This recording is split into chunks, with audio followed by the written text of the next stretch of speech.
ഉസ്താദെ ഞങ്ങൾക്ക് അന്യരോട് സലാം പറയാമോ? സ്ത്രീകൾ ചോദിക്കാറുള്ളതാണ്. അന്യരാകുന്ന വ്യക്തികളോട് സലാം പറയണമെങ്കിൽ അവിടെ നിബന്ധനയുണ്ട്. പ്രത്യേകിച്ച് ചെറിയ പെൺകുട്ടികളാണ്, വിധവകളോ അല്ലെങ്കിൽ പ്രായാധിക്യമെത്തിയതാകുന്ന ഉമ്മമാരോ അല്ലാത്തതാകുന്ന ചെറിയ പെൺകുട്ടികൾ, വിവാഹം കഴിച്ചവർ തന്നെ ആകട്ടെ, ചെറിയ പെൺകുട്ടി വലിയ പ്രായമൊന്നും എത്തിയിട്ടില്ല, ഒരു 10-40 വയസ്സിന് ചുവടെയുള്ളതാകുന്ന പ്രായത്തിലുള്ളതാകുന്ന സഹോദരിമാരാണ് എങ്കിൽ അവർ സലാം പറയൽ അന്യരോട് പറയൽ പാടില്ലാത്തതാണ്. വളരെ ശ്രദ്ധിക്കേണ്ട ഒരു വിഷയമാണ് ആ വിഷയം. അതിന് ഉസ്താദുമാരോടായിരുന്നാലും ശരി, ആരോടായിരുന്നാലും ശരി, സലാം പറയാൻ പാടില്ല. അന്യരാകുന്ന വ്യക്തികളോട് സലാം പറയാൻ പാടില്ല. അവർ സലാം മടക്കാനും പാടില്ല. ഇനി അവിടെ ഒരു മസലയുണ്ട്. ഇപ്പൊ ഉദാഹരണം, എന്നെ ചില ആളുകൾ ഫോൺ വിളിക്കും, അസറിന് ശേഷം ഫോൺ വിളിക്കും, അല്ലെങ്കിൽ നമ്മൾ അതുപോലെ ഉസ്താദുമാരോട് മസല ചോദിക്കാൻ വേണ്ടി ചോദിക്കുന്ന വേളയിൽ ചിലപ്പോൾ കൂടെ ഭർത്താവ് ഉണ്ടാകും, അതുപോലെ തന്നെ മറ്റുള്ളതാകുന്ന ഒന്നിലധികം സ്ത്രീകൾ ഉണ്ടാകും. ഇപ്പോൾ ഒരു സദസ്സിലേക്ക് നമ്മൾ പോയിക്കൊണ്ടിരിക്കുമ്പോൾ അവിടെ ഒന്നിലധികം സ്ത്രീകൾ ഒരുമിച്ച് നിന്നിട്ട് അസ്സലാമു അലൈക്കും പറയാൻ, അവിടെ ഒരിക്കലും ഒരു ഭയപ്പാടിന്റെ പ്രശ്നമില്ല. കാരണം എന്താണ്? അവിടെ വേറൊരു വിചാരങ്ങളിലേക്കോ മറ്റൊരു ചിന്തയിലേക്കോ അല്ല, അവരവിടെ നിന്നിട്ട് അസ്സലാമു അലൈക്കും മറയിൽ നിന്നിട്ട് പറയാണ്. അപ്പോൾ അങ്ങനെയാണെങ്കിൽ അവരെല്ലാവരും ഒരു 5-8 ആളുകളുണ്ട്, അല്ലെങ്കിൽ 2-3 ആളുകളുണ്ട് എങ്കിൽ തീർച്ചയായിട്ടും സലാം മടക്കുകയും ചെയ്യാം, പറയുകയും ചെയ്യാം. 40 വയസ്സിന് ഒരു ഉദാഹരണം പറഞ്ഞതാണ് ഏജ്. അതിന് മുകളിലോട്ടുള്ളതാകുന്ന പ്രായം ചെന്നതാകുന്ന ഉമ്മമാരുണ്ട്, 50 വയസ്സെത്തിയവർ, 60 വയസ്സെത്തിയവർ, 70 വയസ്സൊക്കെ പ്രായം ചെന്ന ഉമ്മമാര്. അവര് സലാം പറയുന്നു, അവർ മക്കളുടെ പ്രായമുള്ള വ്യക്തികളാണ്, അവരോട് സലാം പറയുന്നതിന് യാതൊരു വിഷയമില്ല. അവർക്ക് മടക്കുന്നത് കൊണ്ടും യാതൊരുവിധ പ്രശ്നമില്ല, അവരുടെ സലാം മടക്കുന്നത് കൊണ്ടും വിഷയമില്ല. അപ്പൊ അന്യരാകുന്ന വ്യക്തികളാണ് എങ്കിൽ അവിടെ നമ്മൾ ശ്രദ്ധിക്കണം. അല്ലാത്ത നമ്മുടെ കുടുംബത്തിലുള്ള എത്രയോ ആളുകളുണ്ട്, നമുക്ക് സലാം പറയാൻ നമ്മുടെ വീട്ടിൽ തന്നെ ഉണ്ടല്ലോ. ഓരോ പ്രാവശ്യം അപ്പൊ നമ്മൾ ചിന്തിക്കും, എന്താ ഈ സലാം പറയാ, എങ്ങനെ ഇപ്പൊ വീട്ടിൽ തന്നെ എങ്ങനെ സലാം പറയാം? ഒരു മറ നേരിട്ടാൽ നമുക്ക് വീണ്ടും സലാം പറയാമെന്ന്. ഉദാഹരണത്തിന് നമ്മൾ റൂമിലോട്ട് പോയി, റൂമിൽ നിന്ന് തിരിച്ചു വരുമ്പോഴത്തേക്കും വീണ്ടും കാണുമ്പോൾ അസ്സലാമു അലൈക്കും പറയാം. അങ്ങനെയാണ് മസല. സലാം പറയുന്നതുകൊണ്ട് തെറ്റില്ല, നല്ല കൂലി ലഭിക്കുകയും ചെയ്യും. അപ്പൊ അതൊരു കളിതമാശയായിട്ട് എടുക്കാനല്ല, മറിച്ച് അതിന് വലിയ പ്രതിഫലമുണ്ടെന്ന് മനസ്സിലാക്കിയിട്ട് നമ്മളൊരു അപ്പുറത്തെ റൂമിലേക്ക്, അല്ലെങ്കിൽ രാവിലെ കാണുകയാണ് പരസ്പരം ഉമ്മായി വാപ്പയെ, അപ്പൊ അസ്സലാമു അലൈക്കും, വലൈക്കും അസ്സലാം, ഒരു സലാം അടക്കട്ടെ. വാപ്പ അടുത്തുനിന്ന് ഉമ്മ അടുത്തുനിന്ന് ഒരു വലൈക്കും അസ്സലാം കിട്ടിയാൽ നീ രക്ഷപ്പെട്ടില്ലേ? അള്ളാഹു നിന്റെ മേൽ ഗുണവും രക്ഷയും ഉണ്ടാവട്ടെ എന്ന് പ്രാർത്ഥിക്കാണ്, ദുആ ചെയ്യാൻ. ചെറിയ കാര്യമല്ല, അള്ളാഹു തൗഫീഖ് നൽകട്ടെ. ചെറിയ കാര്യമല്ല, വലിയ പ്രതിഫലമാണ്, വലിയ നേട്ടമാണ്. അള്ളാഹു നമ്മുടെ ജീവിതത്തിൽ സലാമിന്റെ പ്രചാരകരാക്കുമാറാവട്ടെ. അപ്പോ നബി സല്ലല്ലാഹു അലൈഹി വസല്ലമ തങ്ങൾ പറഞ്ഞു, അല്ലയോ അനസേ, നീ നിന്റെ വീട്ടിലേക്ക് കടന്നു കഴിഞ്ഞാൽ നീ സലാം പറയണം. അതിന് ഗുണമെന്താണ്? യത്തുൽ ഉംറക, നിന്റെ ആയുസ് അള്ളാഹു വർദ്ധിപ്പിക്കും. എല്ലാവരുടെയും വീട്ടിലല്ല, നീ കാണുന്നവരോടൊക്കെ പറയാൻ നിനക്ക് ആയുസ് വർദ്ധിക്കും. എന്റെ ഉമ്മത്തിൽ നിന്ന് ആരെ കണ്ടാലും. ഇനി വീട്ടിൽ കടന്നിട്ട് സലാം പറഞ്ഞാലോ വീട്ടിൽ ബറക്കത്തുണ്ടാവും. അതാണ് അടുത്ത ഹദീസ്, ശ്രദ്ധിച്ചോ. എന്റെ ഉമ്മത്തിൽ നിന്ന് ആരെ കണ്ടാലും നീ സലാം പറഞ്ഞാൽ തീർച്ചയായിട്ടും നിന്റെ ആയുസ് അല്ലാഹു വർദ്ധിപ്പിക്കും, നിനക്ക് ദീർഘായുസ് ലഭിക്കും. നബിയനാ റസൂലുള്ളാഹി സ്വല്ലല്ലാഹു അലൈഹി വസല്ലമ തങ്ങൾ പറയുകയാണ്, വഇദാ ദഖൽത ബൈതക ഫസല്ലിം അലൈഹിം, തീർച്ചയായിട്ടും നീ നിന്റേതാകുന്ന വീട്ടിലേക്ക് പ്രവേശിച്ചു കഴിഞ്ഞാൽ അവരോട് നീ സലാം പറയണേ. അത് കാരണമായിട്ട് യക്സിറു ഖൈറക, അല്ലാഹു സുബ്ഹാനഹു വ തആല നിനക്ക് ഖൈർ വർദ്ധിപ്പിക്കും, നിങ്ങളുടേതാകുന്ന വീട്ടിൽ ബറക്കത്ത് നൽകുമേ എന്ന് ഹബീബുനാ ശഫീഉനാ റസൂലുള്ളാഹി സ്വല്ലല്ലാഹു അലൈഹി വസല്ലം. 3 കാര്യങ്ങളാണ് നബി പറയാന്ന് പറഞ്ഞത്. 3 കാര്യങ്ങൾ നിനക്ക് ഞാൻ പഠിപ്പിച്ചു തരാം. ഒളൂഇന്റെ വെള്ളം ഒഴിച്ചു കൊടുത്തപ്പോൾ നബി പറഞ്ഞതാണ്. അതിൽ ഒന്നാമത് നബി പറഞ്ഞത്, നീ എന്റെ ഉമ്മത്തിൽ നിന്ന് ആരെ കണ്ടാലും സലാം പറയണം, എങ്കിൽ നിന്റെ ആയുസ് വർദ്ധിക്കും. 2, നിന്റെ വീട്ടിൽ ചെന്നാൽ നീ സലാം പറയണം, നിന്റെ വീട്ടിൽ ബറക്കത്തുണ്ടാവും. വീട്ടുകാരോട് സലാം പറയും. വീട്ടുകാരോട് പറയേണ്ടതും വീട്ടിൽ ആരുമില്ലാത്തപ്പോൾ പറയേണ്ടതും രണ്ടും 2 രീതിയാണ്. രണ്ടും നമ്മൾ മനസ്സിലാക്കിയിട്ടുണ്ട്. ഇതൊക്കെ എഴുതിയെടുത്തോണം, ജീവിതത്തിൽ പ്രാവർത്തിക തലത്തിൽ കൊണ്ടുവരണം. അള്ളാഹു തൗഫീഖ് തരട്ടെ. വീട്ടിൽ യാതൊരുവിധ ബറക്കത്തില്ല ഉസ്താദേ എന്ന് പറയുന്നവർക്കൊക്കെയാണ് ഇതാ ബറക്കത്തുണ്ടാക്കാനുള്ള മാർഗ്ഗമാണ് റസൂലുള്ളാഹി പറയുന്നത്. സലാം പറയുന്നതിലൂടെ അസ്സലാമു അലൈക്കും. കാരണം അതൊരു ദുആ ആണ്. അള്ളാഹു നിങ്ങളുടെ മേൽ രക്ഷയുണ്ട് തരട്ടെ. എന്നൊരു പ്രാർത്ഥനയാണ്, ചെറിയ കാര്യമല്ല. ഇനി മൂന്നാമത്തത് അനസ് റളിയല്ലാഹു അൻഹുവിനോട് മുത്തുനബി പറയാൻ, വസല്ലി സ്വലാത്തൽ ളുഹാ, നീ എല്ലാ ദിവസവും ളുഹാ നമസ്കാരം നിർവഹിക്കണേ. തീർച്ചയായിട്ടും ഫഇന്നഹാ സ്വലാത്തുൽ അബ്റാരിൽ അവ്വാബീൻ, ഗുണവാന്മാരുടെ ജീവിതത്തിൽ ഒരുപാട് ഖൈറ് ബറകാത്തുകൾ ലഭിച്ചവരുടെ നമസ്കാരമാണ് ളുഹാ നമസ്കാരമെന്ന് ഹബീബുനാ ശഫീഉനാ റസൂലുള്ളാഹി. എല്ലാ ദിവസവും നമുക്കറിയാം, ആ സമയം നമുക്കറിയാവുന്നതാണ്. രാവിലെ 8 മണി മുതൽ ഒരു 12 മണിക്ക് മുമ്പായിട്ടുള്ളതാകുന്ന നമസ്കാരം 2 റക്അത്ത് ളുഹാ നമസ്കാരം, ഏറ്റവും ചുരുങ്ങിയത് 2 റക്അത്ത് ളുഹാ നമസ്കാരം അല്ലാഹു തആലാക്ക് വേണ്ടി ഞാൻ നിസ്കരിക്കുന്നു. 2 നിസ്കരിക്കുന്നവരുണ്ട്, 4 നിസ്കരിക്കുന്നവരുണ്ട്. ഈ 2 റക്അത്തായിട്ടാണ് നിസ്കരിക്കേണ്ടത്.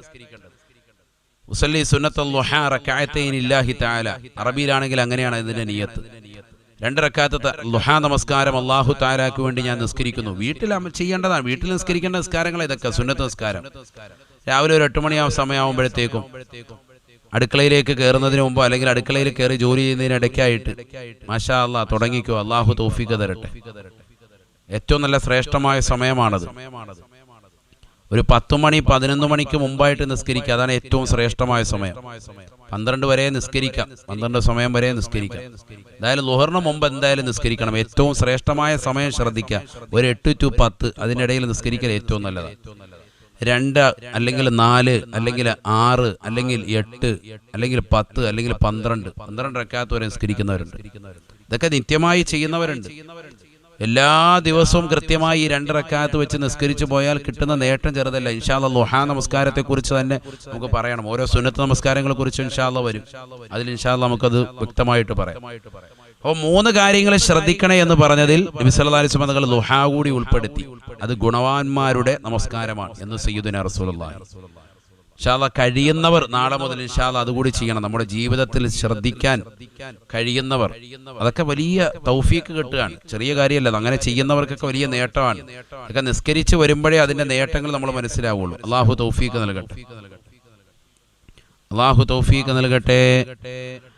നബീന റസൂലുള്ളാഹി സ്വല്ലല്ലാഹു അലൈഹി വസല്ലമ തങ്ങൾ വീണ്ടും പറയുകയാണ്,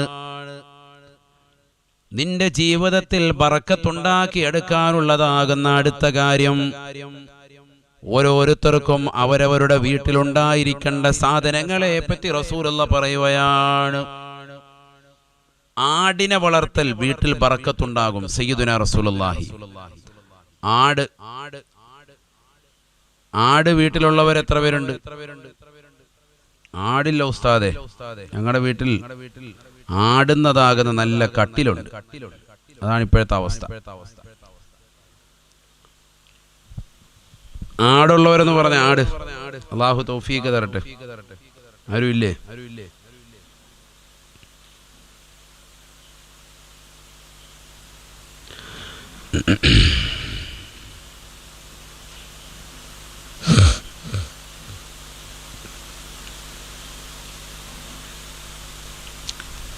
അല്ലാഹുവേ പടച്ചവനെ,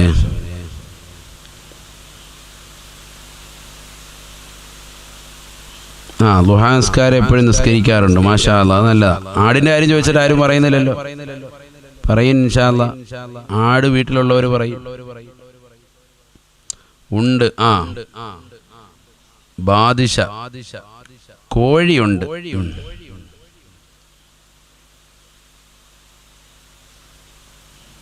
ആലിയ നൗഷാദ് ഒരതിനെ ചിരിക്കുന്നത്.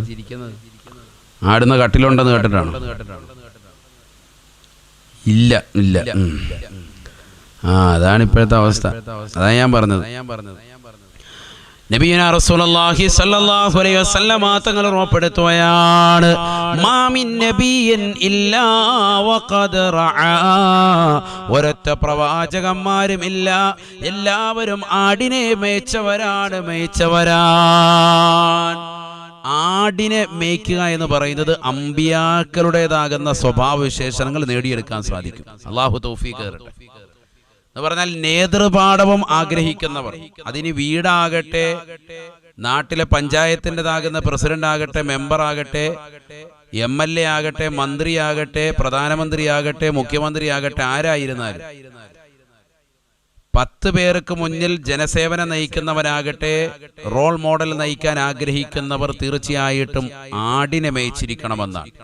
മാമിൻ നബിയൻ ഇല്ലാ വഖദ് റഅ, ഒരൊറ്റ പ്രവാചകന്മാരുമില്ല ആടിനെ മേയ്ക്കാത്തവരായിട്ട് ആരുമില്ല എന്ന് പറഞ്ഞാൽ അവരൊക്കെ ആടിനെ മേയ്ക്കുന്നവരാ. ആടിനെ മേയ്ച്ചാൽ സ്വഭാവം നന്നാവും, നമ്മളുടെ സ്വഭാവം നന്നാവും, വിനയം കൂടുമെന്നാണ്. അതോടൊപ്പം തന്നെ എന്തും ക്ഷമിക്കാനുള്ള സഹനശക്തി കിട്ടും, നേതൃപാഠവും ഉണ്ടാവും. മറ്റുള്ളവർ ചിലപ്പോൾ ആടിന്റെ സ്വഭാവം ഇങ്ങോട്ട് നമ്മൾ കയറി പിടിച്ച് വലിക്കുമ്പോൾ ആട് ഇങ്ങനെ പിടിച്ചു നിൽക്കും, വരൂല അങ്ങോട്ട്. മനസ്സിലായില്ലേ? അപ്പൊ നല്ല ക്ഷമ വേണം. ആടിനെ മേയ്ക്കുന്നവർക്ക് നല്ല ക്ഷമയാണ്. ആടാണ് അതിന് അല്ലാഹു സുബ്ഹാനഹു വ തആല തിരഞ്ഞെടുത്തത്. ആടിന് ഒരുപാട് സ്വഭാവ ഗുണങ്ങളുണ്ട്. അതുകൊണ്ട് തന്നെ ആ ഗുണങ്ങളൊക്കെ നമുക്ക് നേടിയെടുക്കാൻ പറ്റും. അതിനെ മേയിച്ചുകൊണ്ട് നടക്കുന്നവർക്ക് തീർച്ചയായിട്ടും അത് ലഭിക്കും. ആടിനെ റസൂലുള്ളാഹി സ്വല്ലല്ലാഹി അലൈഹി വസല്ലം തങ്ങൾ എണ്ണിയത് ബറക്കത്തുള്ളതാകുന്ന വസ്തുവായിട്ടാണ്. ശ്രദ്ധിക്കണേ നിങ്ങൾ. വീട്ടിൽ ബറക്കത്തുണ്ടാക്കിയെടുക്കുന്നതിനുള്ള കാര്യം പൊടിക്കൈകളാണ് ഈ പറയുന്നത്. ഒരു വീട്ടിൽ ബറക്കത്തുണ്ടാകണമെങ്കിൽ നബി സല്ലല്ലാഹു അലൈഹി വസല്ലം തങ്ങളുടെ പ്രവാചകർ സല്ലല്ലാഹു അലൈഹി വസല്ലം തങ്ങൾ ആടിനെ മേയിച്ചവരാണ്. എത്രയോ വർഷങ്ങൾ ആട് മേയിച്ച് നടന്നതാണ് റസൂലുള്ളാഹി സ്വല്ലല്ലാഹു അലൈഹി വസല്ലം തങ്ങൾ. നബി മാത്രമല്ല, എല്ലാ അമ്പിയാക്കളും ആടിനെ മേയിച്ചിട്ടുണ്ട്. എല്ലാ അമ്പിയാക്കളും ആടിനെ മേയിച്ചിട്ടുണ്ട്. 3 ആടുണ്ട്. മാഷാ അല്ലാഹ്, മാഷാ അല്ലാഹ്. 4 എണ്ണം ഉണ്ട്. ആടിന്റെ എണ്ണം പറയണോ അതായിരുന്നു ലാഹോലല്ലോ ആണോ അള്ളാഹ്ക്കറിയാം. 3, 4 എന്നൊക്കെ പറയുന്നുണ്ട്, പടച്ചവനറിയാം. ലാഹോലയുടെ എണ്ണം ഇട്ടാണെന്ന് തോന്നുന്നുണ്ട്. ഖദീജ 123. 8 ആടുണ്ട് ഉസ്താദെ. മാഷാ അല്ലാഹ്. അള്ളാഹു ബർക്കത്ത് ചെയ്യട്ടെ, ഖൈർ അള്ളാഹു പ്രദാനം ചെയ്യട്ടെ. കണ്ണേറ് വെക്കുന്നവരുടെ കണ്ണേറിനെ തൊട്ട് അള്ളാഹു ആക്കട്ടെ. ചിലപ്പോൾ ഇതിലുള്ളവർ ചിലപ്പോൾ ഇനി കണ്ണു വെച്ചിട്ട് എന്തെങ്കിലും അപകടം പിണയണ്ട. അള്ളാഹു നമ്മുടെ എല്ലാവരുടെയും കണ്ണുകളെ തൊട്ട് കാക്കട്ടെ. ആരും കണ്ണൊന്നും വെക്കല്ലേ. കണ്ണേറ് വലിയ ഹക്കാണ്. അൽ ഐനു ഹഖുന്ന സയ്യിദുനാ റസൂലുള്ളാഹി. മാഷാ അല്ലാഹ്, മാഷാ അല്ലാഹ്. അപ്പോൾ ആടിനെ നമ്മുടെ ജീവിതത്തിൽ ഒരു ഭാഗവാക്കാകണം. ഒരാടിനെ വാങ്ങിച്ചിട്ട് അതിൻ്റെ പാല് കുടിക്കുക, നമ്മുടെ മക്കൾക്കൊക്കെ കൊടുക്കുക, ആടിനെ മേയ്ക്കുക. ഒരാട് ഉണ്ടാവുക, അത് പെണ്ണാട് ഏറ്റവും നല്ലത്. പെണ്ണാടുണ്ടെങ്കിൽ ഏറ്റവും വലിയ ഖൈറാണ്. എന്തുകൊണ്ട് നബി സല്ലല്ലാഹു അലൈഹി വസല്ലം തങ്ങൾ പറയുക കേട്ടോ, ഹദീസ് അൻ ഉമ്മു ഹാനിഅ റളിയല്ലാഹു തആല അന്ന നബിയ സല്ലല്ലാഹു അലൈഹി വസല്ലം ഖാല ലഹാ, അല്ലാഹുവിന്റെ റസൂൽ ഉമ്മു ഹാനിഅ ബീവി റളിയല്ലാഹു അൻഹയോട് പറയുകയാ, ഇത്തഖദീ ഗനമാ ഫഇന്ന ഫീഹാ ബറകതാ, ആടിനെ നിന്റെ ജീവിതത്തിന്റെ ഭാഗമാക്കണേ ഉമ്മുഹാനിയെ. കാരണം അത് വലിയ ബറക്കത്തുള്ളതായ വസ്തുവാണ്, ബറക്കത്തുള്ള ജീവിയാണ് എന്ന് നബിയുനാ റസൂലുള്ളാഹി. അല്ലാഹു തൗഫീഖ് നൽകട്ടെ. ആട് വേണം, അത് ബറക്കത്താണ്. ജീവിതത്തിൽ ഐശ്വര്യമുണ്ടാകും, വീട്ടിൽ ബറക്കത്തുണ്ടാകും. അതിനുവേണ്ടിയാണ് ഈ പറയുന്നത്. നമ്മൾ നല്ല ആട്ടിറച്ചി വാങ്ങിച്ചിട്ട് റാഹത്തായിട്ട് കഴിക്കാൻ 3 കിലോ വാങ്ങിച്ചിട്ട് കഴിക്കുക, അതാണ് പരിപാടി. കുടല് റോസ്റ്റ് ചെയ്ത് അടിക്കുക, അതൊക്കെയാണ് ഇപ്പോൾ ലോക്ക്ഡൌണിന്റെ വേളയിലുള്ള പരിപാടികൾ. അതൊക്കെയാണ്. ആട് തിന്നു ഉസ്താദെ. ആട്ടിറച്ചി കിട്ടുവാണെങ്കിൽ റാഹത്തായിട്ട് ഒരു 5 കിലോ കിട്ടിയാലും കുഴപ്പമില്ല. ആടിനെ വളർത്ത വലിയ വിഷമമാണ്, വലിയ പാടാ അതിന്റെ പുറകെ നിൽക്കുക എന്ന് പറയുന്നത്. അതാണ് അതിന്റെ പുറകെ നിൽക്കുമ്പോഴാണ് ബറക്കത്ത് വീട്ടിലുണ്ടാകുക. അല്ലാഹു തൗഫീഖ് തരട്ടെ. عن عروة بن البارقي رضي الله عنه قال الإبل عز لأهلها والغنم بركة لأهلها. ബഹുമാനപ്പെട്ട ഉറുവത്ത് ബിൻ അൽ ബാരിഖി റളിയല്ലാഹു അൻഹു പറയുകയാണ്, ഒട്ടകമെന്ന് പറയുന്നത് ജനങ്ങൾക്ക് വലിയ ഇസ്സത്ത് നൽകുന്നതായ വാഹനമാണ്. ഒരു കുടുംബത്തിൽ ഒരു ഒട്ടകമുണ്ട് എങ്കിൽ വലിയതാകുന്ന ഇസ്സത്ത് അവന് ലഭിച്ചവനാണ്. വൽ ഗനമു ബറകത്തുൻ, ആട് ഒട്ടകങ്ങൾ ഉള്ളതാകുന്ന വ്യക്തിയെ സംബന്ധിച്ചിടത്തോളം അവന് വലിയ ബറക്കത്താണ്. അല്ലാഹു തൗഫീഖ് നൽകട്ടെ. പഴയ കാലഘട്ടങ്ങളിൽ ഒട്ടകമെന്ന് പറയുന്നത് വലിയ ഇസ്സത്താണ്. ഇന്നും അങ്ങനെ തന്നെയാണ്. ഒട്ടകമുള്ള ആളെ വലിയ സംഭവമാണ്. അപ്പൊ ഇന്നിപ്പോ അതിനോട് തുലനം ചെയ്യുകയാണെങ്കിൽ സത്യത്തിൽ ഏതാണത്? നല്ല വാഹനം, മുന്തിയ വാഹനം അല്ലെ, വലിയ ഇസ്സത്താണ് എല്ലാവർക്കും അവരുടെ കുടുംബത്തിൽ. സംഭവം ഓടിയില്ലേലും കുഴപ്പമില്ല, ലോക്ക്ഡൌൺ ആണ്, സംഭവം പൂട്ടിയിട്ടാലും കുഴപ്പമില്ല, വീട്ടുമുറ്റത്ത് കിടക്കുന്നത് തന്നെ അവന്റെ മനസ്സിലൊരു സന്തോഷം കൊടുക്കും. അവന് മറ്റുള്ളവരുടെ മുന്നിൽ ഒരു ഇസ്സത്താണ്. അള്ളാഹു നമുക്കൊക്കെ ഹൈറായ വാഹനം നൽകി അനുഗ്രഹിക്കട്ടെ. അന്ന് അറേബ്യയിൽ ഏറ്റവും വലിയ വാഹനം ഏതായിരുന്നു? ഒട്ടകമായിരുന്നു. അതുകൊണ്ടാണ് ഉറുവ റളിയല്ലാഹു അൻഹു ഒട്ടകത്തെ എണ്ണിയത് കാണാം. എന്നാൽ ബറക്കത്തിൻ്റെതാകുന്ന വാഹനമായിട്ട് എണ്ണിയത് ഏതാണ്? ബറക്കത്തുള്ളതാകുന്ന വസ്തു അത് ആടാണ്. വൽ ഗനമു ബറക്കത്തുൻ സയ്യിദുനാ റസൂലുള്ളാഹി സ്വല്ലല്ലാഹി അലൈഹി വസല്ലം. അള്ളാഹു തൗഫീഖ് നൽകട്ടെ. ഇപ്പൊ വീട്ടിലൊരു ആടിനെ വളർത്താൻ വേണ്ടി പരിശ്രമിക്കുക. ഇനി അത് പരിപൂർണമായിട്ട് പറ്റിയില്ലെങ്കിലും ആ റസൂലുള്ളാഹിന്റെ സുന്നത്ത് എടുക്കാൻ വേണ്ടിയെങ്കിലും കുറച്ചു നാളത്തേക്കെങ്കിലും. മലബാർ ദേശത്തൊക്കെ എല്ലാ വീടുകളും ഉണ്ടാവും. ഇപ്പൊ കണ്ടില്ല, 8 ആടിനെ വളർത്തിക്കൊണ്ടു പോകുന്നവർ. മാഷാ അല്ലാഹ്, അള്ളാഹു ബർക്കത്ത് ചെയ്യട്ടെ, അള്ളാഹു ബർക്കത്ത് ചെയ്യട്ടെ, ആഫിയത്ത് അള്ളാഹു എടുത്ത് അനുഗ്രഹിക്കുമാറാവട്ടെ ഇൻഷാ അല്ലാഹ്. 15 ആടുണ്ട് കണ്ട. എൻ്റെ ഉമ്മാൻ്റെ വീട്ടിൽ 15 ആടുണ്ട്. ഉമ്മയുടെ വീട്ടിലുണ്ട്. നമ്മുടെ വീട്ടിൽ അള്ളാഹത്ത് ഒരാട് പോലും ഇല്ല. അതാണ് പറഞ്ഞതിൻ്റെ അർത്ഥം. ഉമ്മയുടെ വീട്ടിൽ 15 ആടുണ്ട്. നമ്മുടെ വീട്ടിലും കൂടെ വരണം, അപ്പോഴേ റാഹത്തുള്ളൂ. അള്ളാഹു ബർക്കത്ത് ചെയ്യട്ടെ.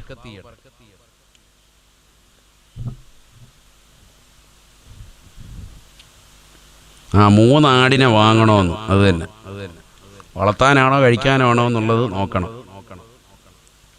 ആടിൻ്റെ ഫോട്ടോ ഒക്കെ ഇട്ടുകൊണ്ട് ആട് ഒട്ടകം എല്ലാം വരുന്നുണ്ട്. അവിടെ ശ്രദ്ധിക്ക്. അള്ളാഹു തൗഫീഖ് തരട്ടെ. ഇതെന്താണ് മഅറൂഫ് 38 എന്നും പറഞ്ഞിട്ടിരിക്കുന്നു. ഇന്നലത്തെ സദസ്സിലിരിക്കുവാൻ തോന്നുന്നുണ്ട്. രാഹുൽ എന്തോ ചൊല്ലുമോ. ആടുണ്ട് 38 ഉണ്ടായിരിക്കും. ചിലപ്പോൾ ആടിന്റെ കൃഷിയായിരിക്കും, ചിലപ്പോൾ ഫാമും എല്ലാം നടത്തുന്നുണ്ടാവും. ആണോ? ഫാമും എല്ലാം നടത്തുന്നുണ്ടോ? അള്ളാഹു ബർക്കത്ത് ചെയ്യട്ടെ, ഖൈറിലാക്കട്ടെ. 13 ആടുണ്ട്. മാഷാ അല്ലാഹ്. 6 ആടുണ്ട്.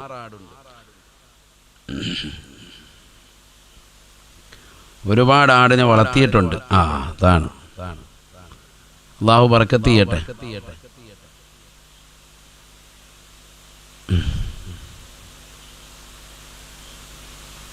ഇബ്രാഹിം ബായിഷ 4 ആടുണ്ട്. മാഷാ അല്ലാഹ്. അള്ളാഹു ബർക്കത്ത് ചെയ്യട്ടെ. അപ്പൊ അതോടെ നിൽക്കട്ടെ. ഇനി ചിലർ കോഴിയുടെ കാര്യം പറയുന്നതാണ്.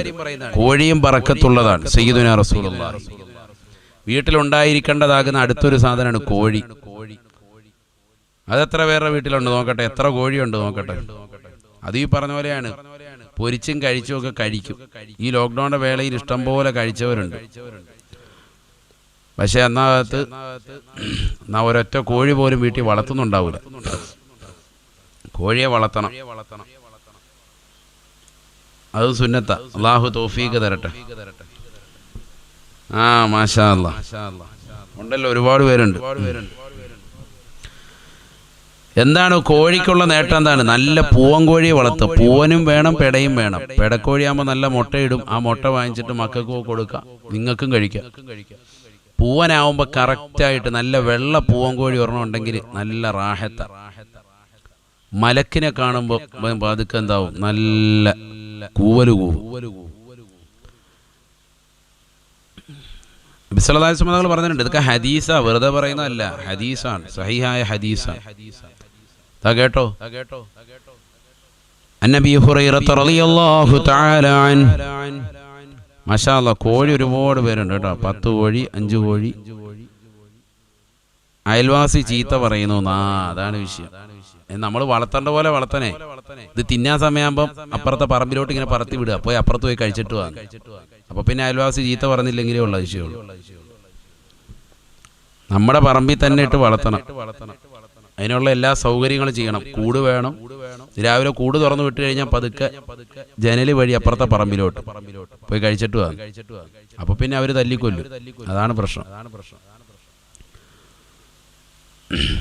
കേട്ടോ, ഹദീസ് കേട്ടോ.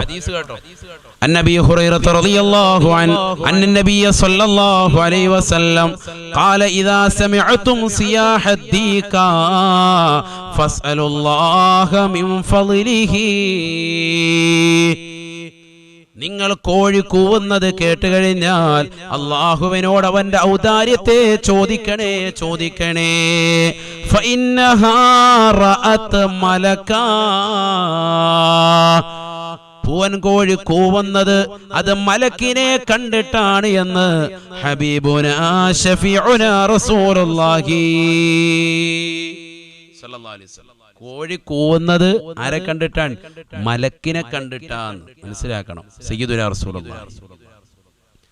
അതുകൊണ്ട് നല്ല വെള്ള തൂവള്ള ഒരു കോഴി ഉണ്ടായിക്കോട്ടെ, വെള്ളയൊന്നും അല്ലെങ്കിൽ നല്ലൊരു പൂവൻകോഴി, നല്ല രീതിയിൽ പോകുന്ന ഒരു പൂവൻകോഴി ഉണ്ടെങ്കിൽ വീട്ടിലൊരു ഐശ്വര്യവും ബറക്കത്തുവാ. കാരണം എന്താ? മലക്കിന്റെ സാന്നിധ്യം നമുക്ക് തിരിച്ചറിയാൻ പറ്റും. കോഴി മലക്കിനെ കാണുമ്പോഴാണ് കൂവുക. ആര് പറഞ്ഞു? സയ്യിദുനാ റസൂലുള്ളാഹി. അതുകൊണ്ട് കോഴി കൂവുന്ന സമയത്ത് നമ്മൾ എന്ത് ചോദിക്കണം?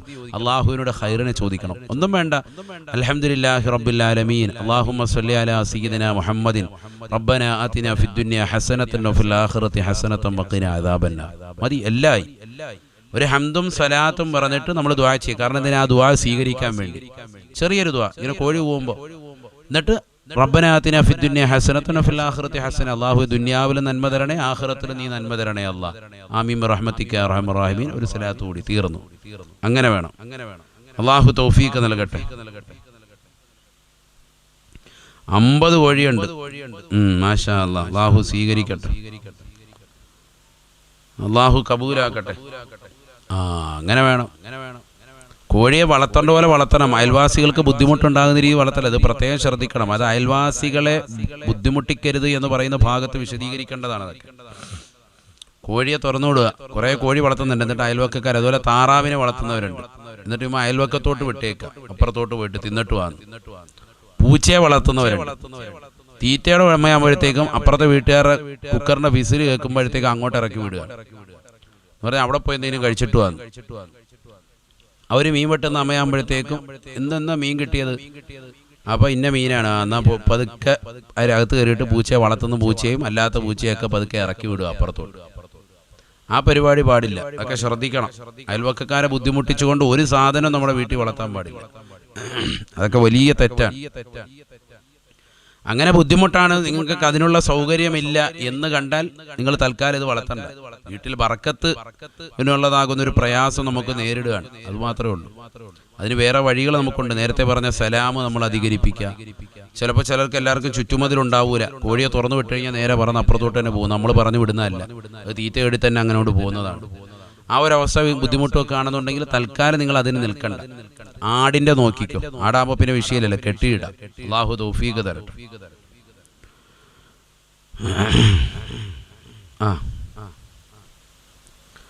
عن أبي هريرة رضي الله تعالى عنه قال قال رسول الله صلى الله عليه وسلم حبيباയ റസൂലുള്ളാഹി സ്വല്ലല്ലാഹു അലൈഹി വസല്ലമ തങ്ങളാണ് ഓർമ്മപ്പെടുത്തിയത്, ഇദാ സമിഅതും സിയാഹത്തിക, കോഴി കൂവുന്നത് നിങ്ങൾ കേട്ട് കഴിഞ്ഞാൽ ഫസ്അലുല്ലാഹ മിൻ ഫളിഹി, അല്ലാഹുവിൽ നിന്നുള്ള ഔദാര്യത്തെ നിങ്ങൾ ചോദിക്കണേ.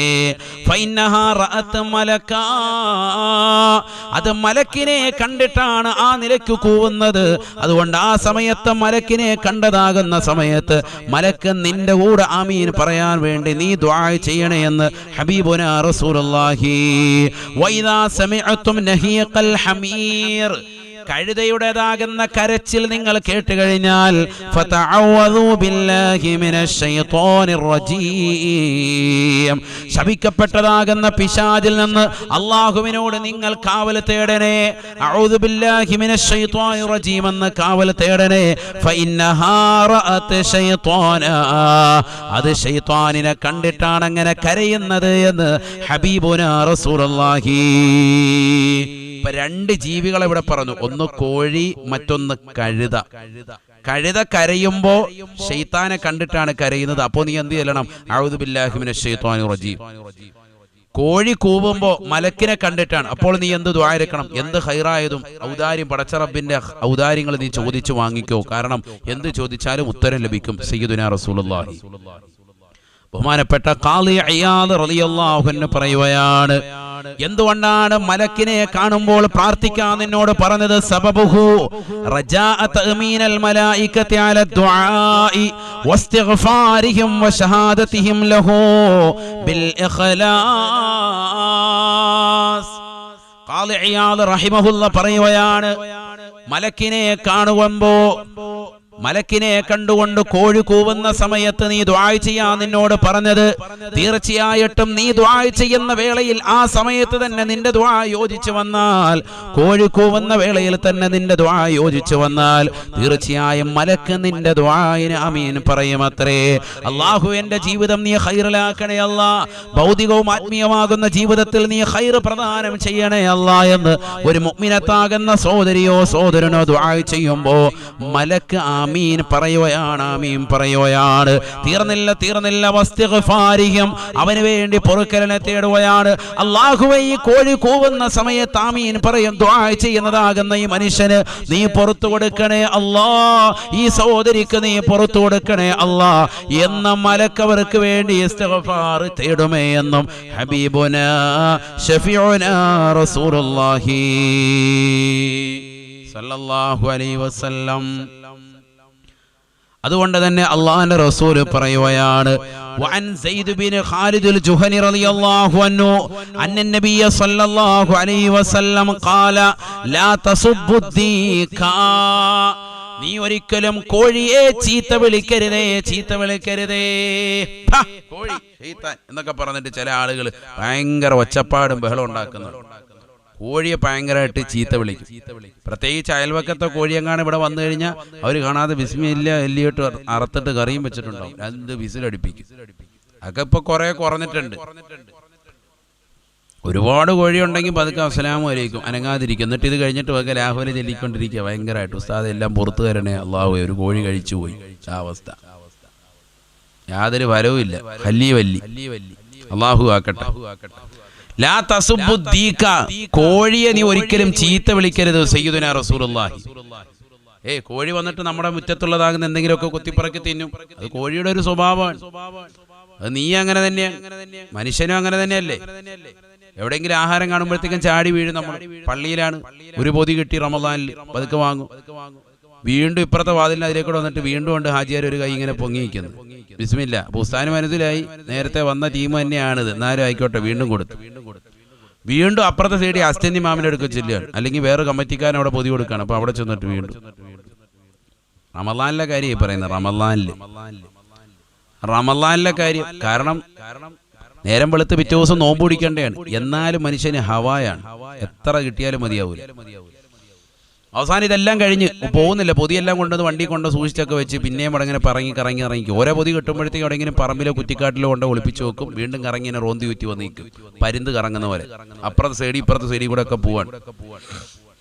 അവസാനം ഉസ്താദിനെ പറയും, ആചാര്യ ഒരു 5-6 പൊതിയുണ്ട്, കാരണം നേരം വെളുത്ത നോമ്പാണ്, ഇപ്പൊ ഇതൊന്നും കഴിക്കാൻ പറ്റൂല, അപ്പൊ അതുകൊണ്ട് മിച്ചമുണ്ട്, എന്താ ചെയ്യുന്നത്? ഉസ്താദ് തന്നേക്കുന്നത് ഞങ്ങള് അപ്പച്ചമ്പിൽ കയറ്റിയിട്ട് ആവി കയറ്റി കഴിക്കും. ഞങ്ങൾ ഫാമിലി പരമായിട്ട് അങ്ങനെയാണ്. ഇങ്ങോട്ടേക്ക് ബിസ്മില്ല, വീണ്ടും അത് വാങ്ങിച്ചോണ്ട് പോകും. അതാണ് നമ്മുടെ സ്വഭാവം, മനുഷ്യന്റെ സ്വഭാവം അതാണ്. പറഞ്ഞാൽ എത്ര കിട്ടിയാലും വീണ്ടും വീണ്ടും കൊണ്ടുപോവാൻ. നോമ്പായാലും ശരി, എന്തായാലും ശരി, 10 ദിവസത്തേക്ക് ഇനി ഒന്നും വേണ്ട എന്നുള്ള നിലയ്ക്ക്. ഇത് 2 ദിവസം കഴിയുമ്പോഴത്തേക്ക് ഇതാകെ കുളവായി ബിരിയാണി അല്ല, ഇതാർക്കും വേണ്ട, പിന്നെ കൊണ്ട് കളയാണ്, മനസ്സിലായില്ലേ? അപ്പൊ അത് കുത്തിത്തിന്നാനാ കോഴി വരുന്നത്, അപ്പോഴും കോഴിയെ ഓടിക്കുക. ഇതാണ് അവസ്ഥ. അള്ളാഹു നമ്മളെ കാക്കട്ടെ. നമ്മുടെ വീട്ടുമുറ്റത്ത് വെച്ചിരിക്കുന്ന സാധനങ്ങൾ, എന്തെങ്കിലും പയറോ എന്തെങ്കിലുമൊക്കെ ഉണക്കാനിട്ടിരിക്കുന്നത് ചിലപ്പോൾ കോഴി വന്ന് കുത്തും. അത് കണ്ടിട്ട് അതിന് ചീത്ത വിളിക്കാൻ പാടില്ല. നമ്മൾ ഓടിക്കുന്നത് പോയിക്കോട്ടെ, ചീത്ത വിളിക്കാൻ പാടില്ല, അത് ശ്രദ്ധിക്കണം. അതാ നബി തങ്ങൾ പറഞ്ഞത്. നബിയനാ റസൂലുള്ളാഹി സ്വല്ലല്ലാഹു അലൈഹി വസല്ലം തങ്ങൾ പറയുകയാണ്, ലാ തസുബ്ബുദ്ദീക ഫഇന്നഹു യുഖിദു ലിസ്സലാ, തീർച്ചയായും നിങ്ങൾ കോഴിയെ ചീത്ത വിളിക്കരുതേ. കാരണം കോഴി എന്ന് പറയുന്നത് നിസ്കാരത്തിന് വേണ്ടി നിങ്ങളെ ഉണർത്തുന്നതായ ജീവിയാണ്. ഫഇന്നഹു യദ്ഉ ലിസ്സലാ, നമസ്കാരത്തിന് വേണ്ടി നിങ്ങൾ വിളിക്കുന്നതായ ഒരു ജീവി അത് കോഴി മാത്രമാണ്. അത് ശ്രദ്ധിക്കണം നിങ്ങൾ. രാവിലെ അവ്വല് സുബഹിക്ക് വിളിക്കും, കോഴി കൂവും. നമ്മളിതൊന്നും ശ്രദ്ധിക്കുന്നില്ല. കാതിൽ 2 ഹെഡ്സെറ്റ് വെച്ചിട്ട് DJ പാട്ടിട്ട് മൂളിക്കുകയാണ്. പിന്നെ എങ്ങനെ നമ്മൾ കോഴിയുടെ കൂവല് കേൾക്കും? കോഴി ഇല്ലല്ലോ. കോഴിയുടെ ഒച്ച കേൾക്കാനായിട്ട് കോഴി വീട്ടിൽ ഉണ്ടായിട്ട് വേണ്ടേ ഒച്ച കേൾക്കാൻ? ഒന്നാമത് ഇനി അഥവാ വാങ്ങിച്ചാൽ തന്നെ നമ്മുടെ കാതിൽ നിന്ന് ഹെഡ്സെറ്റ് മാറ്റണ്ടേ? ഈ സിനിമാ പാട്ട് ഇതൊക്കെ കേട്ടല്ലേ കിടക്കുന്നത്. ദീനിയായ ചിട്ടയിലെ കിടക്ക്. മുമ്പ് നമ്മൾ ഉറക്കിൽ എങ്ങനെ കിടക്കണോ ആ രീതിയിൽ പറഞ്ഞ ഔറാദുകളൊക്കെ എടുത്ത് നടത്തിയിട്ട് കിടന്നാൽ തീർച്ചയായിട്ടും രാവിലെ ഈ കോഴിയുടെ കൂല് കേൾക്കും. അവ്വല് സുബഹിക്ക് വിളിക്കും, അവ്വല് സുബഹിക്ക്, ഉറപ്പാണത്. അതാണ് കോഴിയുടെ ഒരു പ്രത്യേകത. സയ്യിദുനാ റസൂലുള്ളാഹി സ്വല്ലല്ലാഹു അലൈഹി വസല്ലം فإنه يدعو للصلاة നമസ്കാരത്തിന് വേണ്ടി ക്ഷണിക്കുന്നതാണ് കോഴി. അതുകൊണ്ട് കോഴിയെ നിങ്ങൾ ചീത്ത വിളിക്കരുത് എന്ന് ഹബീബുനാ റസൂലുള്ളാഹി. കേൾക്കണേ ഒരു ഹദീസ് ഓടി. അബ്ദുല്ലാഹി ഇബ്നു മസ്ഊദ് റളിയല്ലാഹു തആല അൻഹു അല്ലാഹുവിന്റെ റസൂൽ സ്വല്ലല്ലാഹു അലൈഹി വസല്ലമ തങ്ങളുടെ അനുയായിയായ അബ്ദുല്ലാഹി ഇബ്നു മസ്ഊദ് റളിയല്ലാഹു അൻഹു പറയുകയാണ്, അന്നദീകൻ സറഹ ഇൻദ റസൂലില്ലാഹി സ്വല്ലല്ലാഹു അലൈഹി വസല്ലമ. അല്ലാഹുവിന്റെ റസൂൽ ഇരിക്കുന്നതാകുന്ന ഒരു മജ്ലിസിൽ ഒരു കോഴിയതാ ശബ്ദിക്കുകയാണ്, കോഴി കൂവുകയാണ്. ഫസബ്ബഹു റജുലുൻ, റസൂലുള്ളാഹിന്റെ കൂട്ടത്തിൽ നിന്ന് ഒരു അനുയായി അതിനെ ചീത്ത പറയുകയാണ്. ഫനഹാ അൻ ദാലിക, അല്ലാഹുവിന്റെ റസൂൽ പറയുകയാണ്, പാടില്ല, പാടില്ല.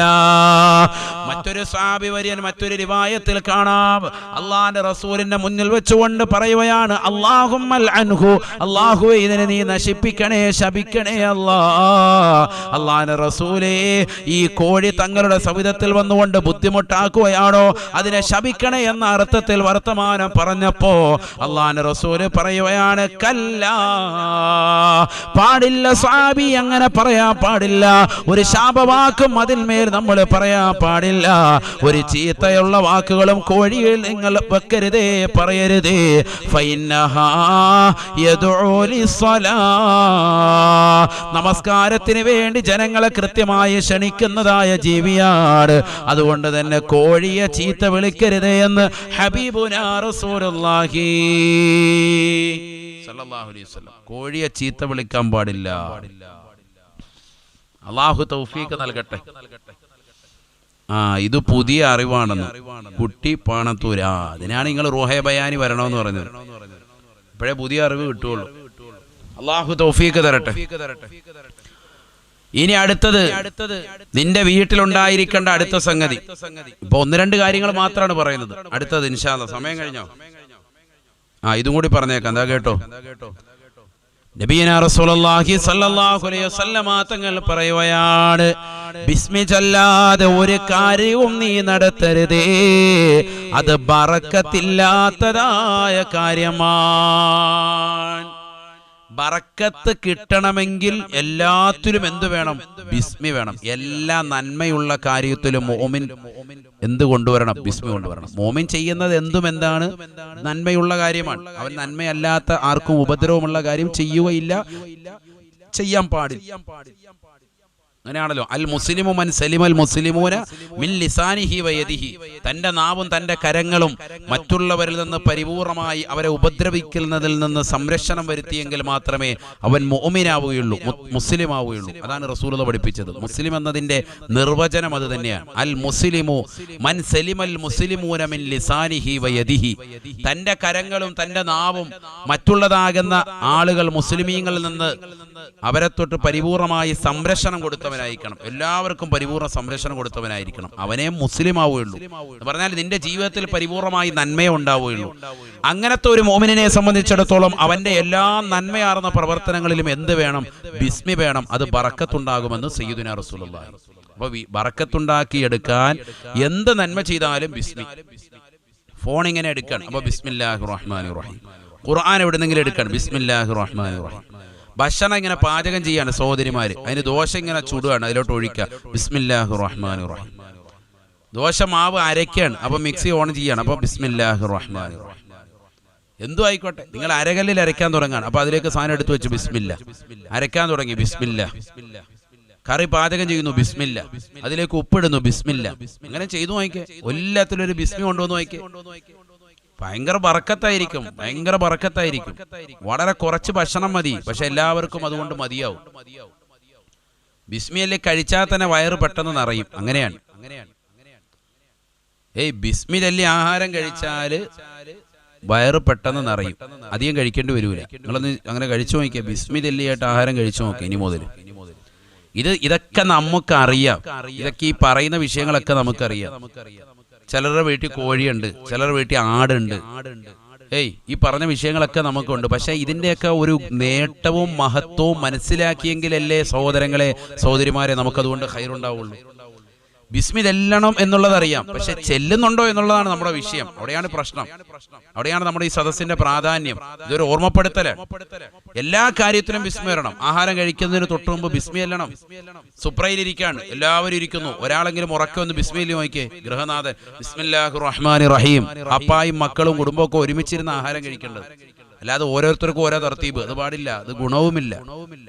കുടുംബത്തിൽ തന്നെ ഐക്യമുണ്ടാവണമെങ്കിൽ എല്ലാവരും ഒരുമിച്ചിരിക്കട്ടെ, ഒരുമിച്ച് തീന്മേശയിൽ വരട്ടെ. എന്ത് രസമാണ്, എന്ത് റാഹത്താണ്. വളരെ ഐക്യമുണ്ടാകും, അവർക്കിടയിൽ സ്നേഹമുണ്ടാകും. ഒരുമിച്ചിരുന്ന് അങ്ങനെ കഴിക്കുന്ന കാലത്തോളം ഉറപ്പാണത്. ഇത് ഭർത്താവ് ഒരിക്കൽ കഴിക്കുക, മക്കൾ അതിന് ശേഷം കഴിക്കുക. ഇല്ലെങ്കിൽ വാപ്പ കഴിക്കുന്നതിന്, മാതാപിതാക്കൾ കഴിക്കുന്നതിന് മുമ്പ് മക്കൾ കഴിക്കുക. മാതാപിതാക്കൾ കഴിക്കുന്നതിന് മുമ്പ് മക്കൾ കഴിക്കണമെങ്കിൽ മാതാപിതാക്കളുടെ പൊരുത്തമുണ്ട് അങ്ങനെ കഴിക്കുന്നതിൽ എന്ന് മനസ്സിലാക്കിയെങ്കിലേ കഴിക്കാവുള്ളൂ. എന്താ പറഞ്ഞത്? മാതാപിതാക്കൾ വാപ്പായും ഉമ്മായും കഴിക്കുന്നതിന് മുമ്പ് മക്കൾ ആഹാരം കഴിക്കുകയാണ് എങ്കിൽ തീർച്ചയായിട്ടും ആരുടെ പൊരുത്തം അതിലുണ്ട്? വാപ്പാടെയും ഉമ്മാടെയും പൊരുത്തമുണ്ട് നേരത്തെ കഴിക്കുന്നതിൽ എന്നറിഞ്ഞാൽ മാത്രമേ കഴിക്കാവുള്ളൂ എന്നാണ് പണ്ഡിത നിയമം. അസല എങ്ങനെയാണ്? സാധാരണ രീതിയിൽ എല്ലാ വാപ്പാ ഉമ്മാക്കും പൊരുത്തമാണ്. മക്കൾ നേരത്തെ കഴിച്ച ഒരു വിഷയമില്ല, മക്കൾ കൊടുക്കുന്നതിൽ തന്നെയാണ് അവർക്ക് സംതൃപ്തി. ഞാൻ പറഞ്ഞത് ഒരല്പം യുവത്വത്തിലേക്കൊക്കെ എത്തുമ്പോൾ ശ്രദ്ധിക്കേണ്ട ഒരു വിഷയമാണ് ഈ പറഞ്ഞത്. ചിലരുണ്ട് നേരത്തെ വന്നിട്ട് അവരങ്ങ് മൊത്തം തിന്നു തീർക്കും. ബാക്കിയുള്ളവർക്ക് കറിയുണ്ടോ, ബാക്കിയുള്ളവർക്ക് വല്ല ചോറുണ്ടോ ഒന്നും അറിയൂല. അത് ശ്രദ്ധിക്കേണ്ട കാര്യമില്ലാത്ത ഒരു ഘടകമല്ലാത്ത ശ്രദ്ധിക്കാതെ വിടും. അങ്ങനെ വരാൻ പാടില്ല. വളരെ ശ്രദ്ധിക്കണം നമ്മളത്. പ്രത്യേകിച്ച് നമ്മുടെ കുടുംബജീവിതങ്ങളിൽ ആ ശ്രദ്ധ പരിപൂർണമായിട്ട് പാലിക്കേണ്ടത്. നമ്മുടെ ഉമ്മ ഭക്ഷണം കഴിക്കാറുണ്ട്, വാപ്പ ഭക്ഷണം കഴിക്കാറുണ്ട്, സഹോദരൻ ഭക്ഷണം കഴിക്കാറുണ്ട്, സഹോദരി ഭക്ഷണം കഴിക്കാറുണ്ട്. അവരൊക്കെ കഴിക്കാനുള്ളാവുമ്പോൾ വളരെയേറെ ശ്രദ്ധിച്ചുകൊണ്ട് നമ്മൾ പെരുമാറണം. ഒറ്റയ്ക്കൊരു വീട്ടിൽ കഴിയുന്നത് പോലെയല്ല കുടുംബത്തിൽ വസിക്കുന്ന സമയത്ത്. ഇതൊക്കെ പറയാനാണെങ്കിൽ ഒരുപാട് കാര്യങ്ങളുണ്ട് മനസ്സിലാക്കി തരേണ്ടത്. അള്ളാഹു നമുക്ക് ബറക്കത്ത് ചൊരിയുമാറാവട്ടെ. അപ്പോൾ ബിസ്മി ചൊല്ലിയിട്ട് എല്ലാ കാര്യങ്ങളും നടത്താം. ഭക്ഷണം പാചകം ചെയ്യുന്നതിലാകട്ടെ, എന്ത് കാര്യത്തിലാകട്ടെ, ബിസ്മി നമ്മുടെ ജീവിതത്തിന്റെ കൂടപ്പിറപ്പാകണം. അത് നിർബന്ധമായിട്ടും കൊണ്ടുവരണം. ഒരാളും അതിൽ വിട്ടുവരാൻ പാടില്ല. അള്ളാഹു തൗഫീഖ് തരട്ടെ. ദാ കേട്ടോ, അന്ന ആയിഷ റളിയല്ലാഹു അൻഹാ ഖാലത്, ആയിഷ ബീവി റളിയല്ലാഹു അൻഹ പറയുകയാണ്, കാന റസൂലുള്ളാഹി സ്വല്ലല്ലാഹു അലൈഹി വസല്ലം യഅകുലു തആമ ഫീ സിത്തത്തിൻ മിൻ അസ്ഹാബിഹി. അള്ളാന്റെ റസൂൽ ഒരു സുപ്ര വിരിച്ചിട്ട് 7 പേര് കൂടി, 6 ആളുകൾ കൂടിയിരുന്നു കൊണ്ട് റസൂലുള്ളയോടൊപ്പം ഭക്ഷണം കഴിക്കുകയാണ്. 6 പേരോടൊപ്പം അള്ളാന്റെ റസൂൽ ഒരു സുപ്രയിൽ ഇരുന്നു കൊണ്ട് ഭക്ഷണം കഴിക്കുകയാണ്. ഫീ സിത്തത്തിൻ മിൻ അസ്ഹാബിഹി ഫജാഅ അഅറാബിയുൻ. അപ്പോഴതാ 7ാമതായി ഒരു ഗ്രാമീണനായ വ്യക്തി കടന്നു വരുകയാണ്. ഫഅകലഹു ബിലുഖ്മതൈൻ. അദ്ദേഹം അതിൽ നിന്ന് 2 പിടി ആഹാരം എടുത്ത് കഴിച്ചപ്പോൾ ഫഖാല റസൂലുള്ളാഹി സ്വല്ലല്ലാഹു അലൈഹി വസല്ലം, അല്ലാഹുവിന്റെ റസൂൽ അദ്ദേഹത്തോട് പറയുകയാണ്, അമാ ഇന്നഹു ലൗ സമ്മാ ലകഫാകും. തീർച്ചയായും അല്ലയോ സഹോദര, നിങ്ങൾ ഒരു ബിസ്മി ചൊല്ലിക്കഴിഞ്ഞാൽ, ഈ സമയത്തൊരു ബിസ്മി ചൊല്ലിക്കഴിഞ്ഞാൽ തീർച്ചയായിട്ടും ഈ ഒരുമിച്ച് കൂടി എല്ലാവർക്കും അത് മതിയാവുന്നതാണ് എന്ന് പറഞ്ഞാൽ ബറക്കത്ത് കിട്ടാൻ നിദാനമാണ് ഒരർത്ഥം. മറ്റൊന്ന്, നിങ്ങൾ ബിസ്മി ചൊല്ലുന്നതിലൂടെ ഈ ഭക്ഷണം കഴിക്കുന്നതാകുന്ന സർവർക്കും എല്ലാവരുടെയും വയറ് നിറയാൻ അത് മതിയാകുന്നതാണ്. പറഞ്ഞാൽ അവരുടേതാകുന്ന എല്ലാവർക്കും സംതൃപ്തിയും റാഹത്തും ഇതിലൂടെ തന്നെ ലഭിക്കും. അതുകൊണ്ട് നിങ്ങൾ അത് ശ്രദ്ധിക്കണേ എന്ന് സയ്യിദുനാ റസൂലുള്ളാഹി സ്വല്ലല്ലാഹു അലൈഹി വസല്ലം അല്ലാഹുവിന്റെ റസൂൽ ഓർമ്മപ്പെടുത്തുക.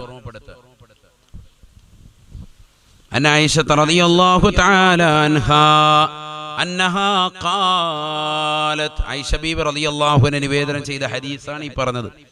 നബിയും സ്വഹാബത്തും ഒരു 6 പേര് കൂടിയിരുന്ന് ഭക്ഷണം കഴിക്കുന്ന സന്ദർഭത്തിൽ സുപ്ര വിരിച്ചിട്ട് ഇങ്ങനെ ഭക്ഷണം കഴിച്ചുകൊണ്ടിരിക്കുമ്പോൾ 7ാമതൊരു വ്യക്തി വന്ന് ഒരു പിടി ആഹാരം എടുത്ത് വായി വെച്ചു. 2ാമത്തെ പിടി എടുത്ത് വെക്കുമ്പോൾ നബി പറഞ്ഞു, ദേ സലാം, നീ ബിസ്മി ചൊല്ലിയിട്ട് കഴിക്ക്. ബിസ്മി ചൊല്ലിയിട്ട് കഴിച്ചാൽ എല്ലാവർക്കും അത് മതി എന്ന് പറഞ്ഞാൽ ബറക്കത്തിനാൽ മതി ഒരർത്ഥം, എല്ലാവർക്കും ബറക്കത്ത് ലഭിക്കും.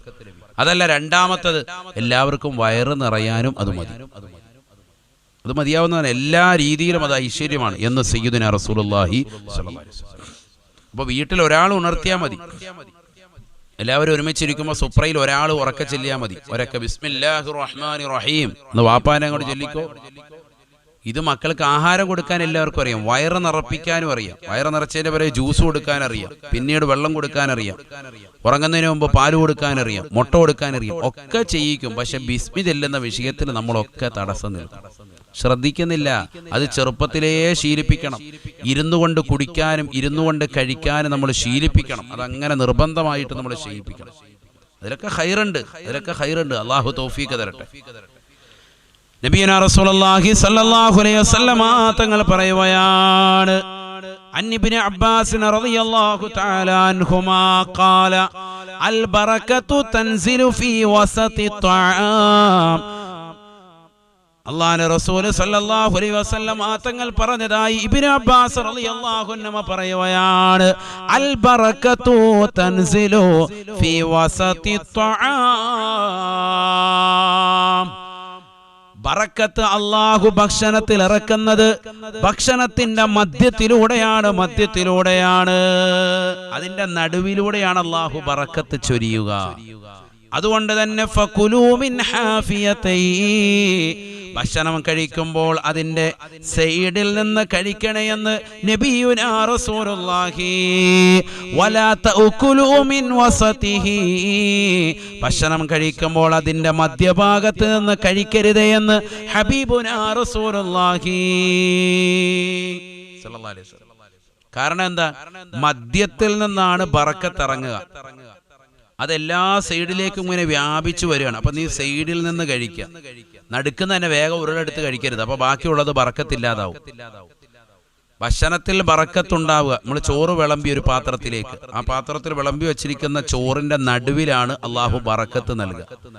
ആ ബറക്കത്ത് അതല്ലേ ഉള്ളൂ. എന്നാ പിന്നെ നടുവിൽ നിന്ന് കുറച്ചിങ്ങനെ തോണ്ടി ഒരു സ്പൂൺ കൊണ്ട് വേഗം കരിക്കിനകത്ത് നിന്ന് എടുക്കുന്ന പോലെ ഒരു സ്പൂൺ കൊണ്ട് തോണ്ടി അങ്ങ് എടുത്താലോ, അതല്ല പറഞ്ഞത്. ആ നടുവിലുള്ളത് നീ കഴിക്കുമ്പോൾ, അങ്ങനെ അഥവാ കഴിച്ചാൽ തന്നെ ബാക്കി സൈഡിലുള്ളത് ബറക്കത്ത് നഷ്ടപ്പെട്ടു പോവാൻ.